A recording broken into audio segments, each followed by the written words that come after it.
समेस्त गोयंकार भाव भयणीक माय मोगाचो नमस्कार।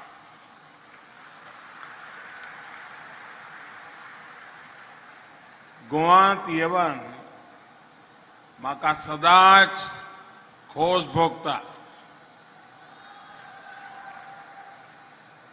मंच पर उपस्थित गोवा के गवर्नर पीएस श्रीधरन पिल्लई जी,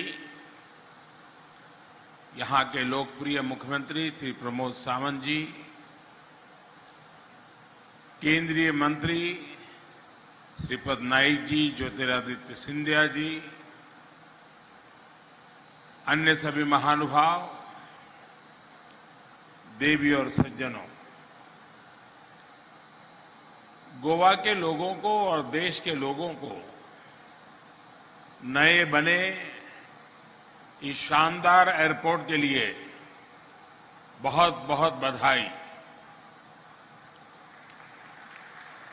पिछले 8 वर्षों में जब भी आपके बीच आने का मौका मिला है तो मैं एक बात जरूर दोहराता था। आपने जो प्यार, जो आशीर्वाद हमें दिया है,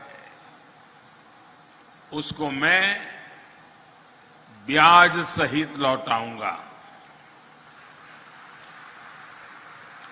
विकास करके लौटाऊंगा। ये आधुनिक एयरपोर्ट टर्मिनल उसी स्नेह को लौटाने का एक प्रयास है। मुझे इस बात की भी खुशी है कि इस इंटरनेशनल एयरपोर्ट का नाम मेरे प्रिय सहयोगी और गोवा के लाडले स्वर्गीय मनोहर पर्रिकर जी के नाम पर रखा गया है।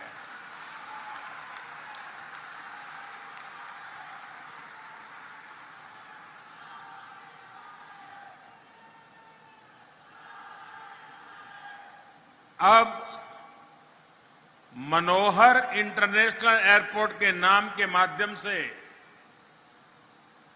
पर्रिकर जी का नाम यहां आने जाने वाले हर व्यक्ति की स्मृति में रहेगा। साथियों, हमारे देश में इंफ्रास्ट्रक्चर को लेकर दशकों तक जो अप्रोच रही, उसमें सरकारों द्वारा लोगों की जरूरत से ज्यादा वोट बैंक को प्राथमिकता दी गई। इस वजह से अक्सर ऐसी परियोजनाओं पर भी हजारों करोड़ रुपए खर्च किए गए जिनकी उतनी जरूरत ही नहीं थी। और इसी वजह से अक्सर जहां इंफ्रास्ट्रक्चर लोगों के लिए जरूरी होता था, उसे नजरअंदाज कर दिया जाता था। गोवा का ये इंटरनेशनल एयरपोर्ट इसका ही एक उदाहरण है। गोवा वासियों की ही नहीं, बल्कि देश भर के लोगों की ये बहुत पुरानी मांग थी कि यहां एक एयरपोर्ट से काम नहीं चल रहा है, गोवा को दूसरा एयरपोर्ट चाहिए। जब अटल बिहारी वाजपेयी जी की सरकार केंद्र में थी, तब इस एयरपोर्ट की प्लानिंग हुई थी।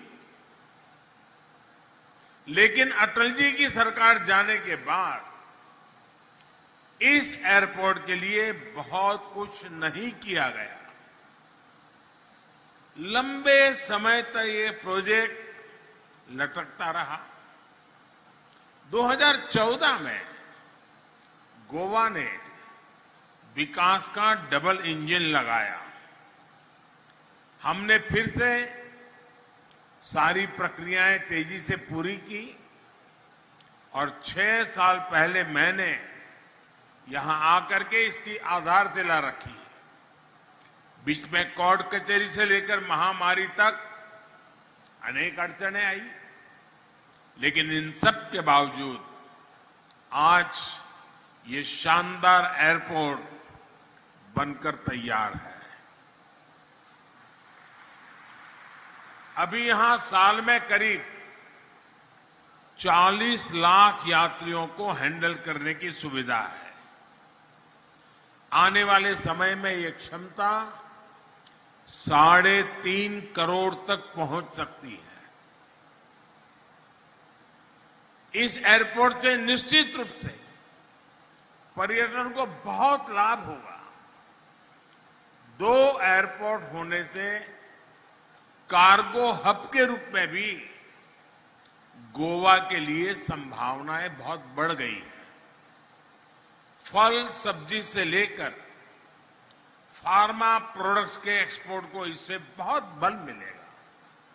साथियों, मनोहर इंटरनेशनल एयरपोर्ट आज देश के इंफ्रास्ट्रक्चर को लेकर बदली हुई सरकारी सोच और अप्रोच का भी प्रमाण है।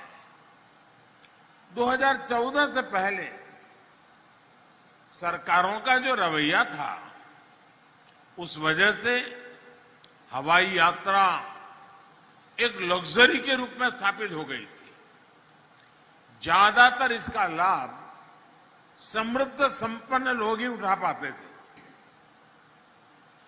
पहले की सरकारों ने सोचा ही नहीं कि सामान्य जन भी, मध्यम वर्ग भी उतना ही एयर ट्रैवल करना चाहता है। इसलिए तब की सरकारें आवाजाही के तेज माध्यमों पर निवेश करने से बचती रही। एयरपोर्ट्स के विकास के लिए उतना पैसा ही नहीं खर्च किया गया। इसका नतीजा ये हुआ कि देश में एयर ट्रैवल से जुड़े इतना बड़ा पोटेंशियल होने के बावजूद भी हम उसमें पीछे रह गए, हम उसे टैप नहीं कर पाए। अब देश विकास की आधुनिक सोच के साथ काम कर रहा है, तो हम इनके नतीजे भी देख रहे हैं। साथियों, आजादी से लेकर 2014 तक देश में छोटे बड़े एयरपोर्ट सिर्फ 70 थे, 70। ज्यादातर सिर्फ बड़े शहरों में हवाई यात्रा की व्यवस्था थी। लेकिन हमने हवाई यात्रा को देश के छोटे छोटे शहरों तक पहुंचाने का बीड़ा उठाया। इसके लिए हमने 2 स्तर पर काम किया। पहला, हमने देश भर में एयरपोर्ट के नेटवर्क का विस्तार किया। दूसरा, उड़ान योजना के जरिए सामान्य मानवी को भी हवाई जहाज में उड़ने का अवसर मिला। इन प्रयासों का अभूतपूर्व परिणाम आया है। बीते 8 वर्षों में, अभी सिंधिया जी ने काफी विस्तार से बताया, बीते 8 वर्षों में देश में करीब 72 नए एयरपोर्ट तैयार किए गए हैं। अब सोचिए, आजादी के बाद 70 साल में 70 के आसपास एयरपोर्ट, और इन दिनों 7-8 साल में नए और 70 एयरपोर्ट। यानी अब भारत में एयरपोर्ट्स की संख्या 2 गुनी हो चुकी है।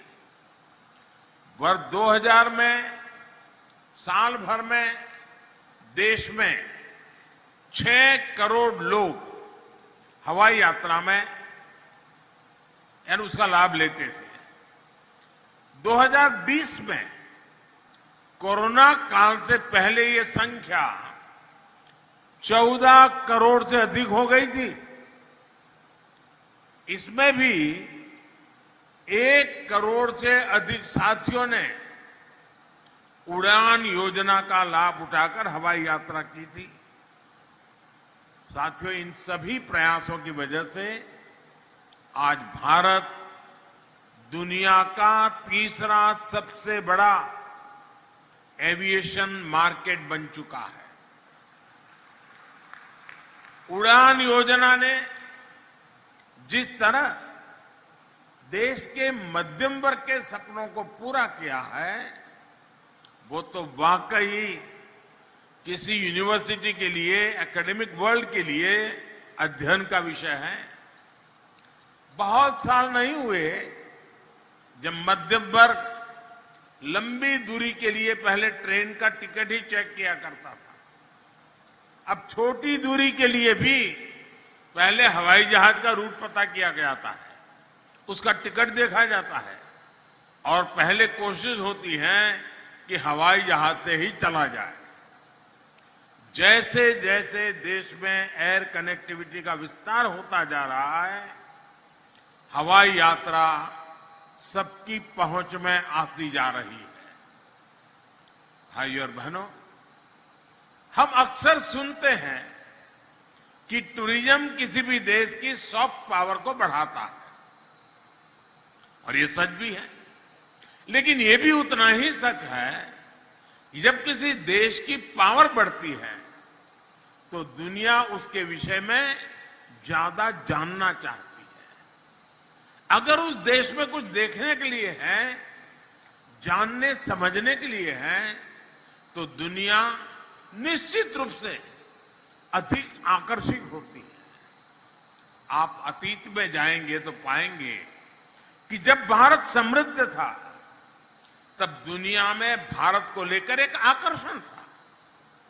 दुनिया भर से यात्री यहां आते थे, व्यापारी कारोबारी आते थे, स्टूडेंट्स आते थे, लेकिन बीच में गुलामी का एक लंबा कालखंड आया। भारत की प्रकृति, संस्कृति, सभ्यता वही थी, लेकिन भारत की छवि बदल गई, भारत को देखने का नजरिया बदल गया। जो लोग भारत आने के लिए आतुर रहते थे, उनकी अगली पीढ़ी को यह भी पता नहीं रहेगा कि भारत किस कोने में पड़ा है। साथियों, अब 21वीं सदी का भारत नया भारत है। आज जब भारत वैश्विक पटल पर अपनी नई छवि गढ़ रहा है, तब दुनिया का नजरिया भी तेजी से बदल रहा है।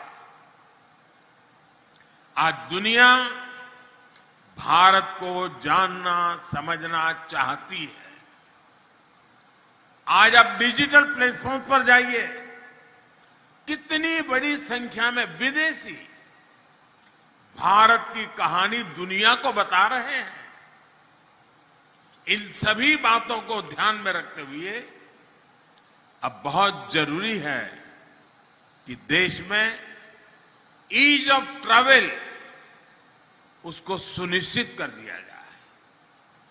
इसी सोच के साथ बीते 8 वर्षों में भारत ने ईज ऑफ ट्रैवल बढ़ाने के लिए, अपने टूरिज्म प्रोफाइल का विस्तार करने के लिए हर संभव प्रयास किए हैं।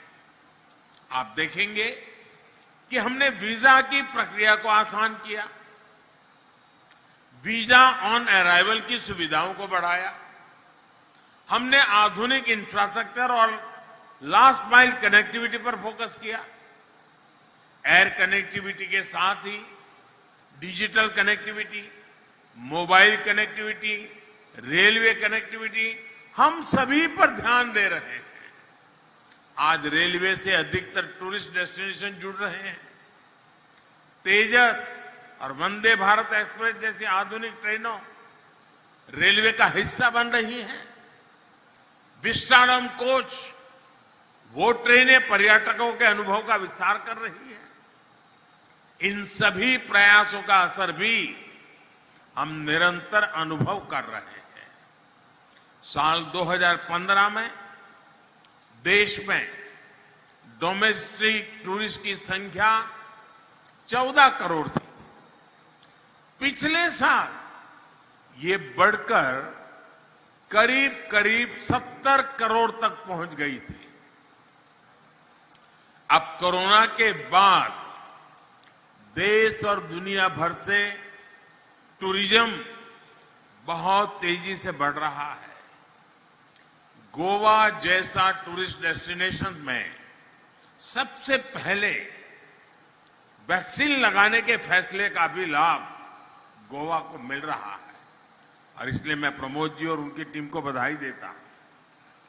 और साथियों, हम सभी जानते हैं कि टूरिज्म में रोजगार, स्वरोजगार की सबसे ज्यादा संभावनाएं हैं। पर्यटन से हर कोई कमाता है, ये सबको अवसर देता है और गोवा वालों को समझाने की जरूरत नहीं है। इसलिए डबल इंजन की सरकार पर्यटन पर इतना बल दे रही है, कनेक्टिविटी के हर माध्यम को सशक्त कर रही है। यहां गोवा में भी 2014 के बाद से हाईवे से जुड़े प्रोजेक्ट पर 10,000 करोड़ रुपए से अधिक का निवेश हो चुका है। गोवा में ट्रैफिक की समस्या को कम करने के लिए भी लगातार काम किया जा रहा है। कोंकण रेलवे का बिजलीकरण होने से भी गोवा को बहुत लाभ हुआ है। साथियों, कनेक्टिविटी के इन प्रयासों के साथ ही सरकार का जोर हेरिटेज टूरिज्म को प्रमोट करने पर भी है। हमारी जो धरोहरें हैं, उनके रखरखाव, उनकी कनेक्टिविटी और वहां सुविधाओं के निर्माण पर बल दिया है। गोवा में ऐतिहासिक अगोड़ा जेल कॉम्प्लेक्स म्यूजियम का विकास भी इसका उदाहरण है। आधुनिक टेक्नोलॉजी का उपयोग करते हुए हम देश भर में अपनी धरोहरों को और आकर्षक बना रहे हैं। देश के तीर्थों और धरोहरों की यात्रा करने के लिए विशेष रेल भी चलाई जा रही है। साथियों, वैसे मैं आज गोवा सरकार की एक और बात के लिए सराहना करना चाहता हूं। गोवा सरकार फिजिकल इंफ्रास्ट्रक्चर के साथ ही सोशल इंफ्रास्ट्रक्चर पर भी उतना ही बल दे रही है। गोवा में ईज ऑफ लिविंग बढ़े, यहां पर कोई भी व्यक्ति सरकारी योजनाओं के लाभ से वंचित ना रहे, इस दिशा में स्वयंपूर्ण गोवा अभियान बहुत सफल रहा है, बहुत अच्छा काम किया गया है। गोवा आज 100% सैचुरेशन का एक बहुत उत्तम उदाहरण बना है। आप सभी ऐसे ही विकास के कार्य करते रहिए, लोगों का जीवन आसान बनाते रहिए। इसी कामना के साथ मैं इस भव्य एयरपोर्ट के लिए आप सबको बधाई देते हुए मेरी वाणी को विराम देता हूं। बहुत बहुत शुभकामनाएं, बहुत बहुत धन्यवाद।